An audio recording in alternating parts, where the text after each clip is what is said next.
introduce myself. I am Verdine William from the Consumer Affairs Unit in the Division of Finance, Trade and the Economy.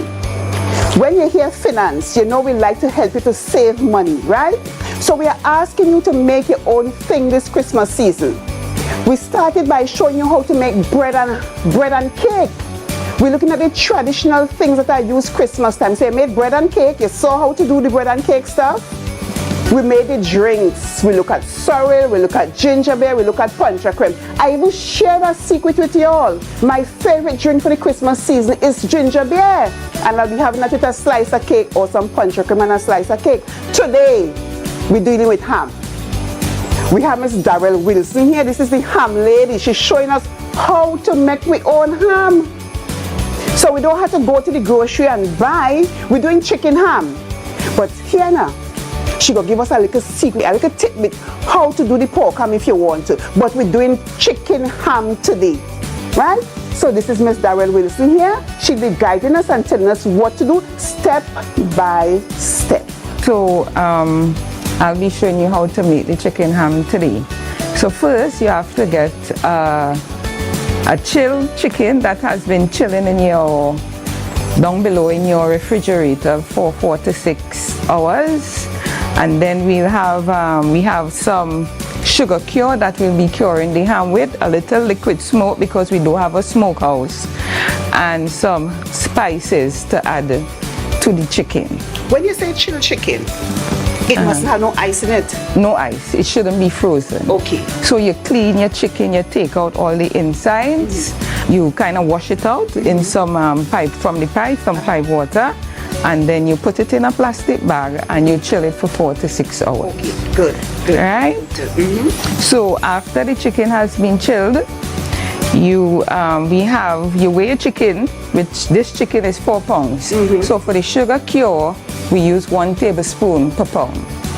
Right? So in this bowl, this is 4 pounds of chicken, and in this bowl, we have 4 tablespoons of sugar cure. How do we get the sugar cure? We're not promoting anybody, so you will go and look for your sugar cure, right? So it have this store up in upstairs TLH building that sell bottles. Butterman? Yeah. Butterman? Yes.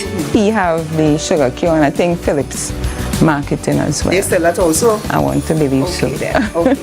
So the first step when making your chicken ham is you rub in the sugar cure. We won't be pumping, but we'll rub in. This is a quick and easy way to make your ham. If you don't have a meat pump, you can still make your chicken ham, right? So we'll rub in the sugar cure into the chicken, right? So you're rubbing inside or between the legs, between the wings, right? Outside as well, inside and outside. Do we have to raise up the skin of the chicken, or we just... No, we just rub in it. Okay. We don't raise it. Okay then. Alright, so you rub all inside. And this is enough to flavor or to cure? Yes. To give it the ham taste? Yes, it is.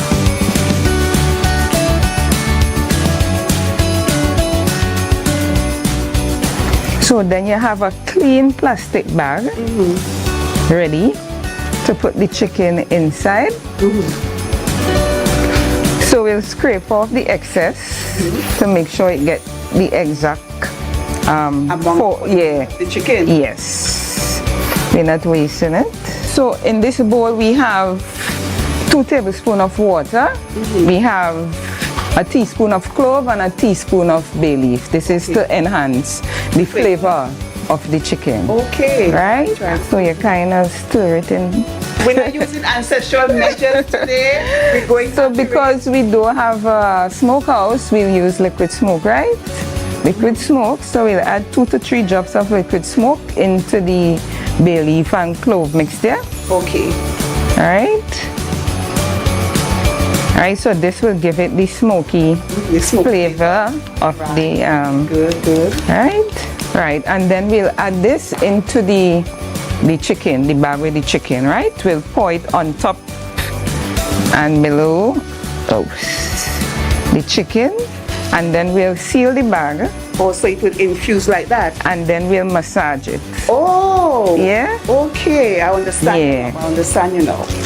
So you massage it for a bit and get it all around the chicken, and then we'll put this inside below the fridge again to cure for 2 to 3 days. So I heard person say there's have to turn the chicken. Not necessarily. If you want, you could just leave it there and it will cure for itself. Okay. Right, but if you want, you can every other day, because remember it's 2 days.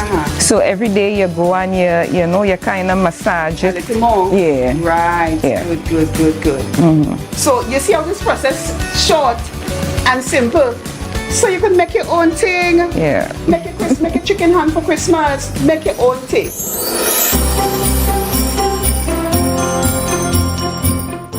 We are back with a cured ham. Darrell would have cured this previously, so she's now going to show us the process of taking this ham to the next stage. All you tell you, make all your own thing, and this is something simple. Make your own thing. Darrell, tell us. All right, so the ham has been cured for 2 to 3 days, so I'm going to take it out of the bag, and then I'm going to pat it dry with some paper towel, drain off all the excess liquid. You have to wipe off that? No, you just pat it, try to get off as much of liquid as possible. Yeah. So that would give the crisp. Yeah. Right.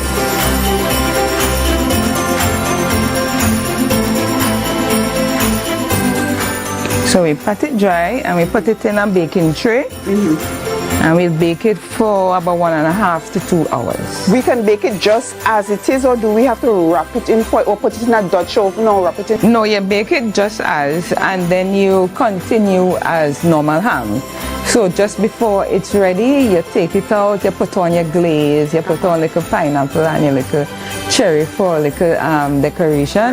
Right. Garnishing and put it back in. And put it back in. Okay, great. For about 15 minutes, and that's it. For a novice, how would you know that it's 50 minutes away from finishing? What do we look for? Well, we work with time. Oh. Yeah, we work with time. And this is about how much hours? An hour and a half? Yeah, an hour. 4 pounds. Yeah. Right. Okay, consumers. So 4 pounds of chicken is about an hour and a half to bake, right?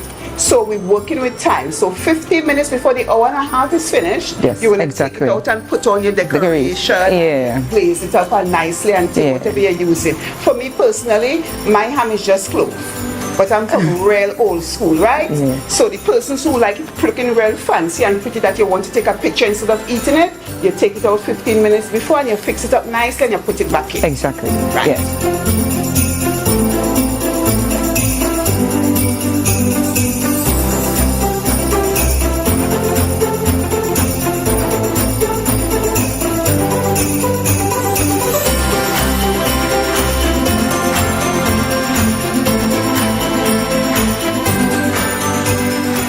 Consumers, this is our finished ham here. Nicely glazed, pineapple slices, cherries and clove. So you know this looking tasty, and this should be tasting good. This look like a centerpiece already for the table. We had the cake, we had the bread, we had the drinks, we had the ham, and leave the food for you. So, Darrell, tell us a bit about the glaze you use for this. What you glazed it with? Okay, so I use a bit of honey mustard with some sugar and some tamarind sauce. Okay, so you combine those together? And then I just glaze. You get a brush and just glaze it on? Use a brush and you brush it on the 15 minutes before it's finished. Okay, right. So this will be tasting really nice. Lovely. I want you to tell us a bit about the pork ham, because that one is the real rootsy traditional one. How do they go about curing it? Why is it different? How is it different from curing a chicken ham? Okay, because of the texture, the different meat texture, we use a meat pump. We make a brine with the sugar cure, and it has something called ham curing salt. So you mix everything together, create a brine, and then you pump it into the flesh, the meat itself. It goes with measurement. So according to the weight of the pork, right, you use a cup or how much it calls for, and you pump a cup of brine into using a meat pump into the flesh of the pork, right? And then after it has been pumped, the meat, you immerse it into brine as well. And it cures for a longer time. You use maybe a bucket or a sealable container and you rest it in there and the brine, and you put the pork into the brine. And we have to leave that in the refrigerator also? Yes, at the same bottom of the refrigerator. And you said the process is different. How long? It will be based on weight, but let's just say a 4-pound pork leg, it was a real small pig, a 4-pound pork leg. How long you would leave that in the refrigerator to cure for? It's about 21 days, yeah. Ooh, no wonder. You see why it's easier to make your own thing with the chicken ham? Because if you're using pork, you have to take a while. It takes a while. It takes a while. Yeah, it takes a while to cure. So this is our finished product here. Now, we have come to the end of our make your own thing session, consumers. You learn how to make your bread. You learn how to make your black cake. You learn how to make your drinks, the sorrel and the ginger beer and the puncha creme. Check our Facebook page, the Finance Facebook page, Division of Finance Facebook page, as well as the Consumer Affairs Facebook page. You will be seeing all these things there. I want you to do that, not just to see what we did for the Christmas season, but once you want to know what is taking place within our division and within the Consumer Affairs unit, you need to keep abreast by checking the Facebook pages, and you would see what is taking place there. And another thing you can do on our Facebook page, Consumer Affairs Facebook page, if you have a concern, you can write it there, and our officer would always look into the matter and get in touch with you with your relevant information, right? So this is the end of our series. Make your own thing this Christmas 2024. You're making your own black cake, you're making your own bread. It was pumpkin bread, really good. You're making your own drinks and you are making your own ham. What else can you ask for Christmas? Make your own thing. We thank you.